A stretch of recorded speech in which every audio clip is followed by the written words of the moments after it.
Okay. எப்பவுமே பிசிக்ஸை பொறுத்த வரைக்கும் சென்டென்ஸில் ஃபார்முலா கொடுத்தா லைன் பை லைனாக இருக்கும். ஆனால் எடுத்து எழுதும்போது ஒரே ஸ்டெப்பில் எழுதிடலாம். என்னது? The distance traversed by a moving particle at any instant is. அப்போ எஸ் ஈக்குவல் டு ஸ்ட்ரைட்டாக போனால் டிஸ்டன்ஸ் டிஸ்பிளேஸ்மெண்ட் எல்லாம் ஒன்று தானே, ரைட்? எஸ் ஈக்குவல் டு இது வரைக்கும் நம்ம எஸ்ன்னு எழுதிட்டோம்.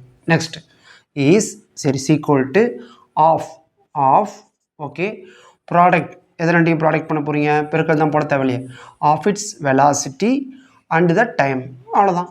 அப்போ இது வரைக்கும் நம்ம இதான்பா, இதுலேருந்து இது வரைக்கும் இதுதான். அவன் என்ன கேட்குறாங்க, so that acceleration of a particle is constant. அதாவது da by dt equal to 0ன்னு செக் பண்ணுங்கள், ப்ரூஃப் பண்ணுங்கிறான். ஏன்னா கான்ஸ்டன்ட்டு டிஃப்ரென்சஸ்னா ஆன்சர் என்னது? 0 தானே. அப்போ இதானே கான்ஸ்டன்ட்டு, இது வரணும். சரி, ஃபஸ்ட்டு என்ன பண்ணிட்டுருக்காங்க? டிஸ்பிளேஸ்மெண்ட் ஸ்ட்ரைட்டாக இருக்கனால அந்த டிஸ்டன்ஸ், இது 2 தடவை பண்ணால் தானே ஆக்சலேஷன் கிடைக்கும். சரி, இப்போ பாருங்கள், வெலாசிட்டிக்கு என்ன போடுவீங்க? வெலாசிட்டிக்கு டிஎஸ் பை டிடி, இதை டிஃபரன்சியேஷன் பண்ணோம். அப்போ என்ன வருது? ஆஃப் கான்ஸ்டன்ட்டு வெளியே விட்ருங்க. அப்போ விடி 2 ஃபங்க்ஷன் இருக்கும்போது என்ன பண்ணுவீங்க? Uv method, u dv by dt. அப்போ என்னது? இது வின்னு வச்சுங்க. அப்போ டிடி பை என்னது? டிடி, குழப்பிக்காதீங்க. ப்ளஸ் நெக்ஸ்ட் என்ன பண்ணுவீங்க? டி அப்படியே வச்சுக்கிங்க, இதை டிஃப்ரென்ஷியேஷன் பண்ணுவீங்க, டிவி பை டிடி. புரியுதா? Uv method. நெக்ஸ்ட்டு இப்போ டிஎஸ் பை டிடி நீ எழுதிக்கிட்டு விசி கொண்டு எழுதிக்கலாம். விசி equal of into dt dt, ஓகேவா? வி. அப்போ என்ன வரும்? V plus dv by dt என்னது? ஆக்சலரேஷனா, rate of change of velocity is called acceleration, ஏடின்னு இப்படி எழுதிக்கலாம். சரி, இப்போ என்ன பண்ணுவீங்க? இப்போ விசி ஈக்குவல் 1/2, 2 பேத்துக்கு தானே காமன்.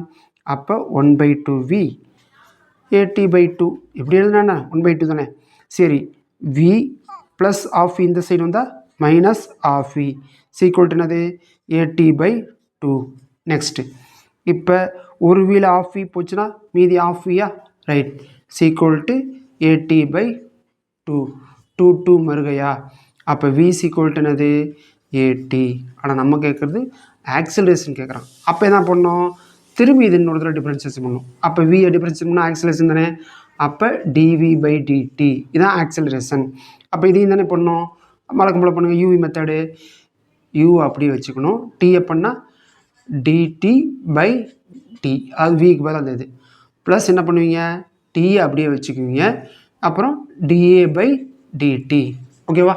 இதை ஓரம் கட்டிடுங்க. நெக்ஸ்ட்டு இப்போ என்ன பண்ணணும்? டிடி டிடி வழக்கம் போல் வருகை ஆயிருமா. அப்போ டிவி பை டிடி என்னது? ஆக்சலரேஷனா.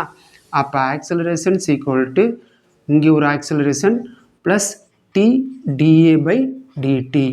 சரி, ஆக்சலரேஷன் இந்த ப்ளஸ் ஆக்சலரேஷன் சரி இருந்தால் minus acceleration t da by dt. இப்படி என் வசதிக்காக எப்படி வச்சுக்கிறேன்? Da by dt into t equal to a minus a என்னது? 0. டைம் தான் வேரியபிள் ஆகிட்டே இருக்குது. அப்போ டைம் வந்து 0 ஆகாது. அப்போ ரிமைனிங் யார் தான் 0 ஆவாங்க? DA by DT equal to 0.